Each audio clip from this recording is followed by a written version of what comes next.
Makanya ketika saya mendapati hadis ini, saya cuma mendapati satu makna.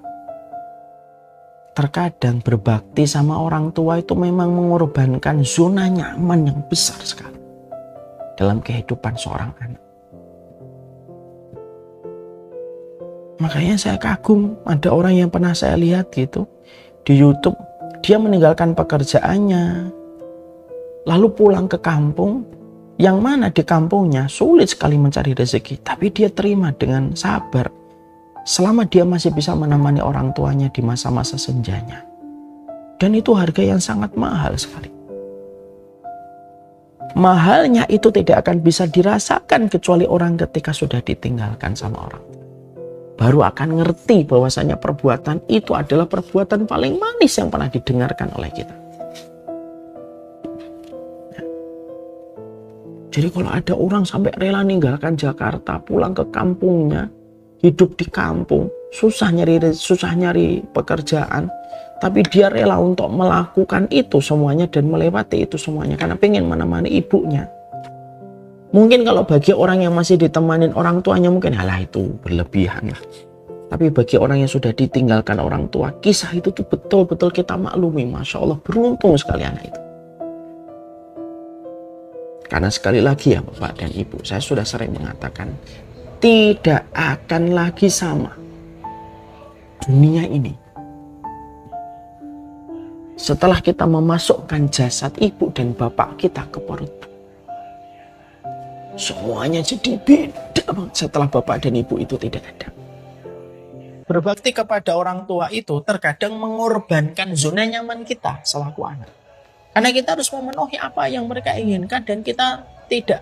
Dan kita jangan sampai gampang-gampang memberikan udzur atas ketidakmampuan kita. Padahal kita belum berusaha. Maka tidak akan dikatakan birrul walidain sampai usaha betul-betul kita peras untuk kita berikan kepada orang tua, lalu akhirnya orang tua mendapatkan apa yang mereka inginkan selama keinginan mereka tidak bertentangan dengan syariat, maka itulah arti dari birrul walidain. Nah, kadang-kadang banyak comfort zone yang harus kita korbankan, tapi itulah konsekuensi logisnya. Gak main-main, makanya berbakti kepada orang tua itu pintu tengahnya surga. Mim ausati babil jannah. Pintu tengahnya surga, dan pintu tengah itu artinya yang paling indah. Pintu tengah itu artinya yang paling indah. Kesabaran yang tinggi juga, yang kemudian pahalanya besar itu apa? Kesabaran menghadapi orang tua. Itu kata para ulama itu tingkat tinggi Pak.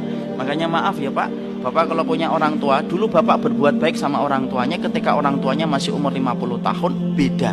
Kalau hari ini orang tua Bapak umurnya 80 tahun, maka kebaikan Bapak kepada bapaknya Bapak yang 80 tahun itu tidak sama dengan kebaikan Bapak dulu ketika bapaknya masih 50 tahun. Kenapa?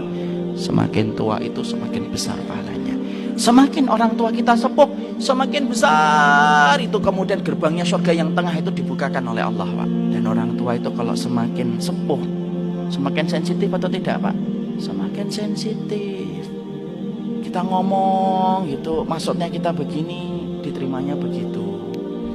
Kebutuhannya juga semakin banyak Pak. Kadang-kadang kita ngobatin sini, yang sini tunggu. Pintu tengahnya surga itu adalah orang tua. Kalau kita membicarakan tentang pintu tengahnya surga, di mana kita nyari pengganti? Kalau kita nyari pintu biasa, gantinya banyak. Kalau kita nyari pintu istana, penggantinya banyak, bisa kita order dan bisa kita inden.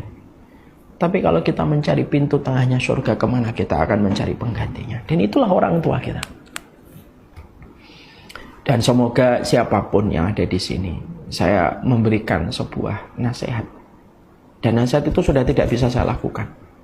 Ibu dan bapak saya sudah meninggal dunia. Berikanlah yang terbaik. Karena limit yang kita miliki bersama mereka tidaklah lama. Ibaratnya main game. Kita punya 3 koin. Kalau orang tua kita sudah melewati angka 50, sudah melewati angka 60, koin kita sama mereka tinggal 1.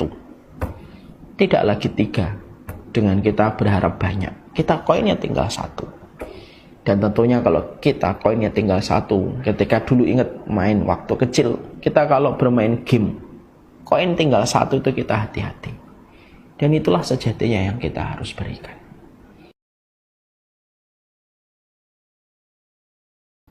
Tidak ada memori yang paling indah kecuali seorang anak bersama dengan orang tuanya. Kita hari ini mendapatkan apa yang kita peroleh. Ada yang dimudahkan fasilitas, ada yang suaminya baik, ada yang suaminya tanggung jawab sama keluarga, ada yang istrinya baik. Bisa jadi apa yang kita peroleh hari ini itu bukan karena kehebatan kita, bukan karena kepintaran kita,